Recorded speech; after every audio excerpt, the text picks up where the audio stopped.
Welcome back to Askewed Reviews, and this week we are doing a theme week, and it is 80s fantasy movies.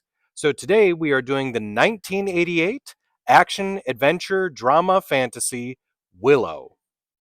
Here is your trivia question for today. What CGI effect was created during the making of this film? The answer will be at the end of this video. Our story starts with an evil queen named Bavmorda. Now, she has heard of a prophecy where a child with a specific symbol will be the undoing of her. Now, unfortunately, this child is born, and her name is Alora Dannon. Luckily, though, some people at the castle managed to abscond with her, and at one point even send her down the river. She is, however, found by two Nelwyn children. Nelwyn, by the way, is the name of small folk in this universe. Also, one of the Nelwyn, Willow, who happens to be the father of the two children, is pressured by his children and his wife into keeping the child and raising it as their own. Unfortunately, a pack of devil dogs show up to the town and try to find the child. The High Aldwin of the Nelwyn has decided that this is way too dangerous to keep the child, so they must return it to the other Daikinis, which Daikinis are essentially humans in this world. So, a fellowship of sorts, kind of like Lord of the Rings, is created out of other Nelwyn to help Willow bring the child back to the Daikini. Once they finally find some, they can't convince any of them to take the child, except for one. There is a man in a cage named Mad Mardigan who is offered to take the child for his freedom. Now, after some mishaps, Willow has decided that he can't just leave Alora with Mad Mardigan. So, they all work together to try to find the safest place for the baby. Eventually, though, Alora Dannon is kidnapped and brought before Bavmorda.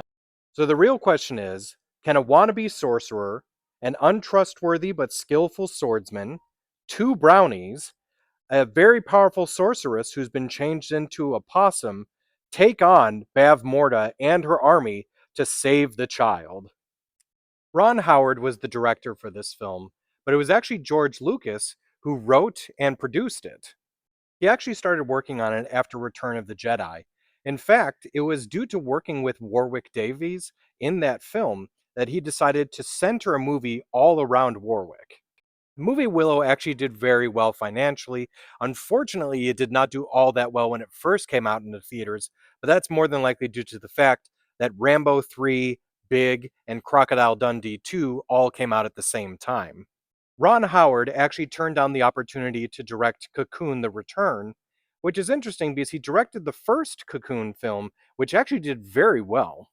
Gavin O'Herlihy, who played Eric in this movie, actually has an interesting past when it comes to Ron Howard. You see, Ron Howard was on a television series called Happy Days, where he played a character called Richie Cunningham. Now, Richie actually had an older brother named Chuck, who appeared very briefly in the series, went upstairs one day, and the character just never came back down. And that character was actually played by Gavin. Warwick was only 17 years old when he actually did the movie Willow. What's interesting is he actually met his wife, Samantha, while filming this movie. They would eventually become married and have two beautiful children. His daughter even shows up in the sequel series. Also, another similar situation, Val Kilmer and Joanne Whaley met on this film and eventually got married. Unfortunately, they also got divorced. Now, it's hard to imagine anyone else playing Mad Morgan other than Val Kilmer, but apparently there were two other possibilities, John Cusack and Rick Mayall. Now, this I found fascinating. There was someone working on the set named David Burgess, who actually was a magic consultant. So all of the close-up magic tricks and stuff like that were actually being handled by someone who knew what they were doing. The devil dogs in this film were actually just Rottweilers with masks on. So it's never actually stated in the film, but in other material, you can find out that the name of the dragon is Ebersisk, which is interesting as it's actually just a combination of Roger Ebert and Gene Siskel's names mashed together. Now, apparently, George Lucas just did not like film critics. Not only did he name the two-headed beast there after Gene Siskel and Roger Ebert, but also he named General Kale after Pauline Kael, who was a critic that apparently never gave a good review to any movie that George Lucas either directed or produced. The original wand that they use in the film is actually a stick, But after they realized that there's a very high possibility that it would break, they replaced it with a fiberglass wand. When Mad Mardigan and Willow are arguing over whether or not a baby can have blackroot, were you ever curious as to what that actually is? Blackroot is actually just vanilla. One quick thing I just have to say about Ruth Greenfield, who was the baby that was Elora Danan, is whether or not it was perfect timing with the camera or just the baby just understood the assignment. The facial emotion that the baby had for every time the camera pops onto her is perfect. Did you ever happen to notice the foreshadowing that Willow's kids do at the beginning of the film? They ask their father if he's afraid of running into fairies, brownies, dragons, or trolls, and in fact, he runs into all of them. Now, if you want to be able to get more Willow in your life, there's lots of options. For instance, there actually is a sequel book series called The Chronicles of the Shadow War. Now, the outline was created by George Lucas, but Chris Claremont is the one who pretty much wrote all of them. Unfortunately, most people, including George Lucas, thought the book series wasn't all that great. Now, there is actually a pretty good sequel series television show that is currently on Disney Plus that is also named Willow, and I recommend checking that out. There are a few different Willow comic books.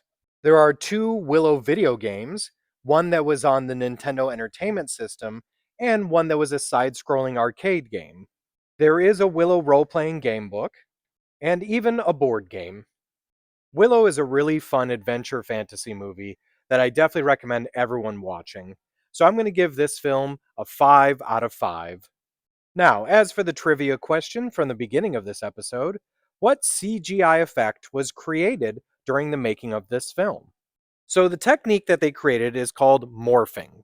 At this time, the only options were either optical effects or stop motion.